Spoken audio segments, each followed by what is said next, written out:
પડ્યા છે પીઠ પર જખમો, હું મૂકું આરોપ કોના પર, પીઠ પર જખમો. હામી છાતીએ ઘા કર્યો હોત તો મને વાંધો નહોતો, પણ એને તો દગો કરીને મારા પીઠમાં ઘા કર્યા. પડ્યા છે પીઠ પર જખમો, હું મૂકું આરોપ કોના પર, કે ઘણા એવાય નામો છે જે લેવાઈ નથી શકતા, અને જીવનની સમી સાંજે મારે જખમોની યાદી જોવી હતી. મારી જિંદગીની હાંજ ઢળી, જમણા મને લેવા આવ્યા, ત્યારે કવિ એમ કહે છે કે મને કોણે કોણે દુઃખી કર્યો એના મારે નામ વાંચવા હતા, પણ એક બે પાના માંડ ફેરવા ને ત્યાં તો મારે ડાયરી બંધ કરી દેવી પડી. કારણ એની અંદર બધા અંગત હગાના નામ હતા. ભલા માણા, જીવનની સમી સાંજે મારે જખમોની યાદી જોવી હતી, પણ બહુ ઓછા પાના જોઈ શક્યો, કારણ એમાં બહુ અંગત નામ હતા.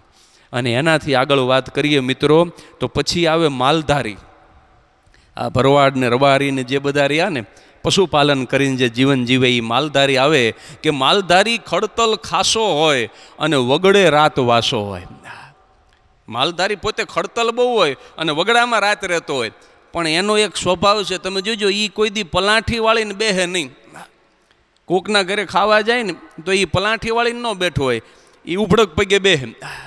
તો માલધારી ખડતલ ખાસો હોય, વગડે રાત વાસો હોય, પલાઠી વાળીને બેહે નહીં ને દૂધ કુંવારું દેહે નહીં. આવ પાણી નાખ્યા વગરનું દૂધ ન દે. અમારે નાગજીભાઈ રબારી દૂધ લઈને આવે મારા ઘરે. મેં એકવાર એને કીધું, મેં કીધું કેમ મોડા આવ્યા? મન કે આજે નળ મોડા આવ્યા ને. નળ આવે પછી ભણનો દીકરો પાણી નાખે ને. અને એનાથી આગળ વાત કરી તો પછી આવે છે ખોજા અને મુસલમાન ને લુહાણા. લુહાણો લેરી લાલો હોય, ડુંગળીને બહુ વાલો હોય. લુહાણો લેરી લાલો હોય, ડુંગળીને બહુ વાલો હોય, વેપારમાં કાયમ પાકો હોય ને અડધા ગામનો કાકો હોય.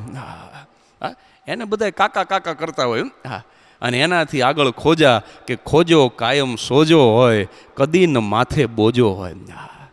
મેં પરદેશમાં લગભગ 15 વખત વિદેશ યાત્રાઓ કરી. અમેરિકા 5 વખત, કેનેડા 3 વખત, ઇંગ્લેન્ડ 4 વખત, આફ્રિકા 1 વખત, દુબઈ 3 વખત, મસ્કત 1 વખત, પોર્ટુગલ 1 વખત, બેલ્જિયમ 1 વખત, કેન્યા 1 વખત. પણ આ 15 વિદેશ યાત્રાઓની અંદર મેં ખોજાના અસંખ્ય કાર્યક્રમો કર્યા ઇંગ્લેન્ડ, અમેરિકા અને કેનેડામાં.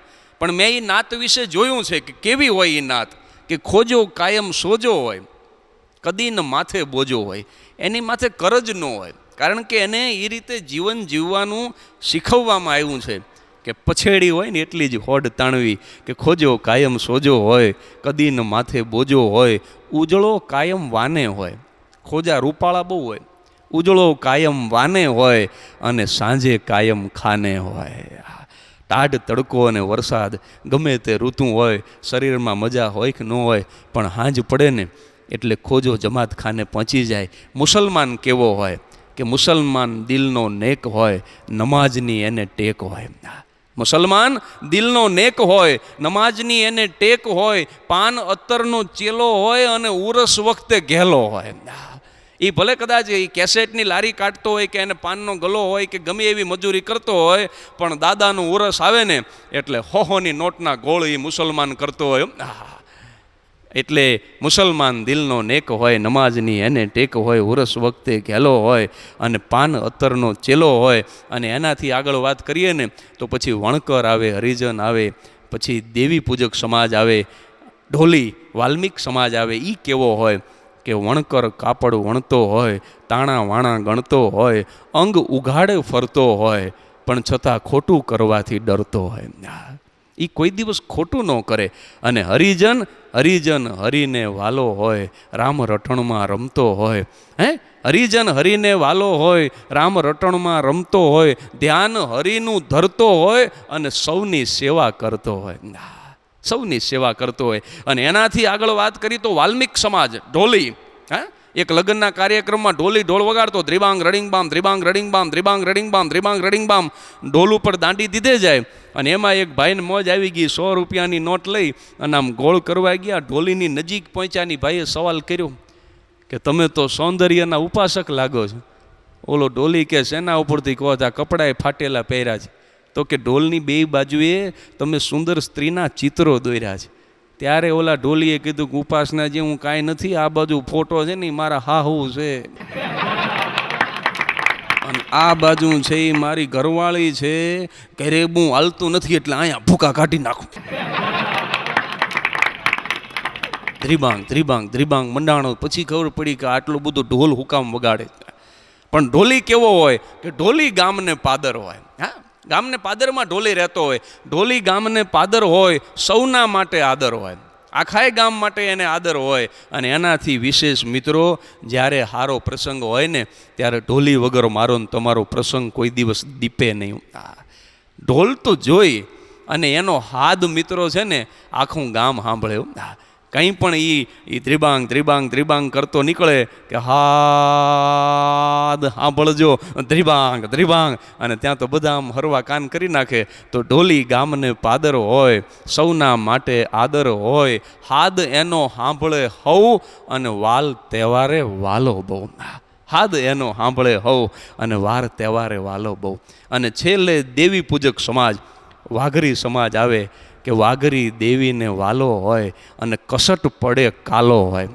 કસટ કહેતા દુઃખ, એની માથે જો દુઃખ પડે તો મા પાસે જઈને કાલાવાલા કરવા માંડે. મેલડી પાસે જઈને મંડે ડાકલા વગાડવા. મેલી મેલા ભોગવે અને મેલી મેલા ખાય, જેના ભેળી માં મેલડી એના દુઃખ દારીદર મટી જાય. કે મેલી મેલી હવ કહે માં તું મેલી નથી તલભાર, મહામાયામાં મેલડી માં તું આદ્ય શક્તિ અવતાર. મેલડી માર્ગ વઢવાણના બેઠી વાવની માય, હોળે કળાય ઈ ખીલે કે જેની જાલે મેલડી બાય. ગુજર વધીના ગોંદરે માં તું બેઠી મઢની માય, કે બળવાળી તારા બેડલા ઈ તું ભરવા ભોરિંગ જાય. કે મેલી મેલી તને હવ કહે. વાઘરી કેવો હોય દેવી પૂજક કે વાઘરી દેવીને વાલો હોય, કસટ આવે કાલો હોય, હાકોટા પડકારા ને હાકલા હોય, અને દાંતણ મધને ડાકલા હોય.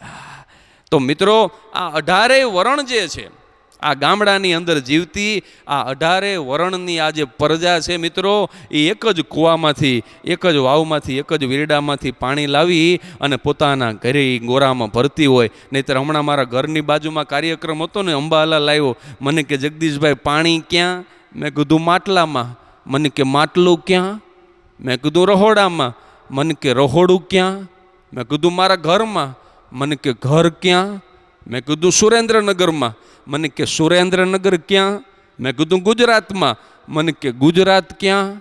મેં કીધું ઇન્ડિયામાં. મને કે ઇન્ડિયા ક્યાં? મેં કીધું એશિયામાં. મને કે એશિયા ક્યાં? મેં કીધું પૃથ્વીમાં. મને કે પૃથ્વી ક્યાં? મેં કીધું પાણીમાં. મને કે પાણી ક્યાં? મેં કીધું માટલામાં. મેં એને કીધું, મેં કીધું આવડું મોટું ચક્કર મરાયમાં અને છાનો માનો પાણી પી લે, પણ હવે એની સાથે હું રહું તો મને તકલીફ થાય ને. અને જીવનમાં એવું જ બને છે મિત્રો, શહેરમાં એક માણસ જતો હોય એની પાછળ બીજો માણસ પાછો એની વાદે વાદે જો શહેરમાં જતો રહે તો આપણી એક બહુ જૂની કહેવત છે કે લાંબા પાછળ ટૂંકો જાય, મરે નહીં પણ માંદો થાય. અમારે આ યોગેશભાઈ આનું રેકોર્ડિંગ કરે છે ને, લાંબા બહુ, એની પાછળ રાજુભાઈ ટૂંકા જાય છે. હવે મરે નહીં પણ માંદા તો થાય એવું લાગે. કારણ કે યોગેશભાઈની હાઈટ બહુ છે. એમના ઘરે કોઈ દિવસ નિસરણીનો ખર્ચો નથી કરવો પડ્યો. દિવાળી આવે એટલે અમારા ભાભીને ધૂં બાવા પાડવાના હોય ને, યોગેશભાઈના હાથમાં હાવેડી પકડાવી દીધા, એક પંખા ઉપર પહોંચી જાય. હમણાં વચ્ચે બરફની પાટ ઉપર યોગેશભાઈ ઊભા હતા. બોલો, ઉઘાડા પગે બરફની પાટ ઉપર ઊભા રહ્યા, પણ એટલા બધા લાંબા, એટલા બધા ઊંચા, તે શરદી થતા થતા એમને 3 દી લાગ્યા. બોલો, નહીતર બાંઠીઓ માણા હોય ને તો તરત જ અડધી કલાકમાં તો મંડે છીંકું ખાવા. પણ આ ઊંચાઈનો ફાયદો છે ઘણીવાર. પણ એક વસ્તુ તમને કહી દઉં કે શહેરની અંદર ગામડાનો માણસ જો કોઈની સાથે કોઈના વાદે વાદે કદાચ પહોંચી જાય અને પછી શહેરમાં જઈને દુઃખી થાય ને, તો એની ભૂલ ભોગવે છે. કારણ કે હમણાં અમારે સુરેન્દ્રનગરમાં નાનકડા બાજુના ગામડામાંથી એક બાપા પરિવાર સાથે રહેવા આવ્યા. આવી જ રીતે દેખાદેખીમાં આવેલા. અને મેં એક દિવસ બાપાને પૂછ્યું, મેં કીધું બાપા, આ શહેરમાં તમને કેવું લાગે છે? અને ત્યારે બાપાની આંખમાંથી બોરબોર જેવડા આહુડા પડી ગયા. મને કે જગદીશભાઈ, હવે યુગ પરિવર્તન આવ્યું છે. આ શહેર કરતાં તો મારું ગામડું સારું હતું.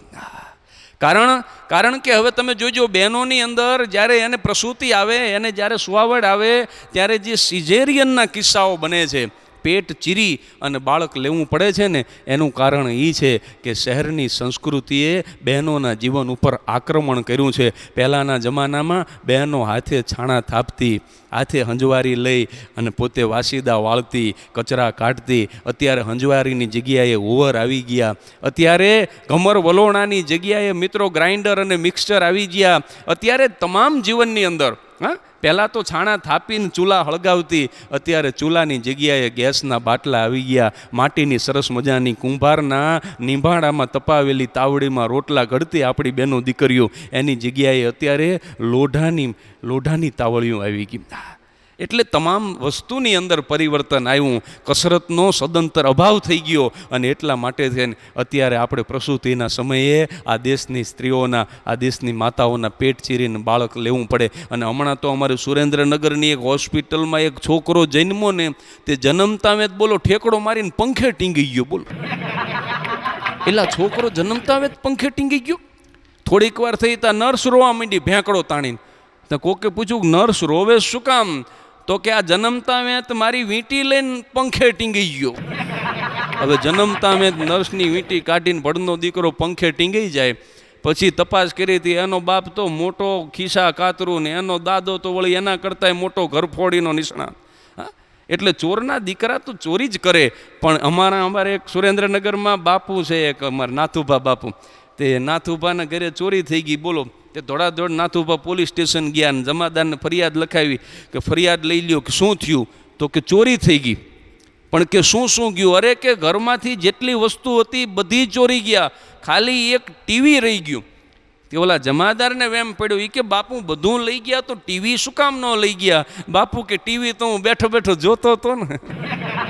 હવે બાપુ ટીવી જોતા હતા ને આખું ઘર ખાલી કરીને જતા રહ્યા. તો મિત્રો, યુગ પરિવર્તન આવ્યું છે. અને કહેવાનો મારો અર્થ એ છે કે આ શહેરની સંસ્કૃતિ છે કે જે લેવામાં સમજે છે. અને મેં જે વર્ણન કર્યું ને, એ ગામડાની સંસ્કૃતિ છે જે કાયમ દેવામાં સમજે છે. અને જ્યાં મારું થાય છે ને, ત્યાં મહાભારત થાય છે. અને જ્યાં તારું થાય છે ને, ત્યાં રામાયણ થાય છે મિત્રો. અને ગામડું કેવું હોય, આપણું વતન કેવું હોય, એનો એક નાનકડો દાખલો આપી અને પછી મારા શબ્દોને વિરામ આપું. આ વાત મેં લંડનમાં રજૂ કરી હતી અને આજે તમારા સામે રજૂ કરું છું. પણ લંડનમાં શું બન્યું હતું એની વાત કરી દઉં કે હાતમ આઠમના મેળા 3 લાખની મેદની, એક પતિ એક પત્ની અને એનો 5 વર્ષનો દીકરો, ત્રણેય મેળાની અંદર ફરવા માટે થઈને ગયા. અને કુદરતને કરવું નહીં એવી ધક્કામુક્કી થઈ, એવી ગીર્દી થઈ કે મમ્મીની આંગળીએથી એનો 5 વર્ષનો દીકરો વિખૂટો પડી ગયો, ખોવાઈ ગયો. આ વીસીડી જેટલી માતાઓ જોઈ રહી છે, એ માતાઓને કહું છું કે કલ્પના કરજો કે 3 લાખ માણા હોય અને તમારો 5 જ વર્ષનો એકનો એક દીકરો જો ખોવાઈ જાય તો તમારી શું હાલત થાય. એ જનેતાએ માથા પછાડ્યા, આક્રંદ કર્યું, રોવા માંડી, મને મારો દીકરો લાવી દો, મને મારો દીકરો લાવી દો, મારા દીકરા વગર હું નહીં જીવી શકું. એના પતિને ત્યાં સુધી કહી દીધું કે હાંજનો સૂરજ આથમે ત્યાં સુધીની તમને મુદત આપું છું, પણ જેવો સૂરજ આથમી જાય એ પહેલાં જો મારો અને તમારો દીકરો મળ્યો નથી ને, તો માનજો કે આપણી જિંદગીમાંથી સુખનો સૂરજ એ આથમી ગયો છે. સામે જે પથ્થર દેખાય ને, એના ઉપર માથા પછાડી હું મારો જીવ કાઢી નાખીશ, પણ મારા દીકરાને લીધા વગર હું પાછી ઘરે નહીં જાઉં. માં ધૂળમાં બેહી ગઈ. એના પતિએ દોડીને પોલીસને જાણ કરી. કાંઈક ઈશ્વરની કૃપા હશે, કાંઈક વડીલોના આશીર્વાદ હશે. મિત્રો, 3 લાખ માણસમાં માત્ર 15 મિનિટમાં દીકરો મળી ગયો. પણ 15 મિનિટ પછી જેવો દીકરાને દૂરથી આવતો જોયો, માની દ્રષ્ટિ પડી, માં ભાન ભૂલી ગયું. દળદળતી ડોટ મૂકીને દીકરાને બથમાં ઘાલીને તેડી લીધો. એને ચૂમીઓનો વરસાદ ચડવા માંડી, રોવા માંડી. દીકરો માને ભેટે, માં દીકરાને ભેટે.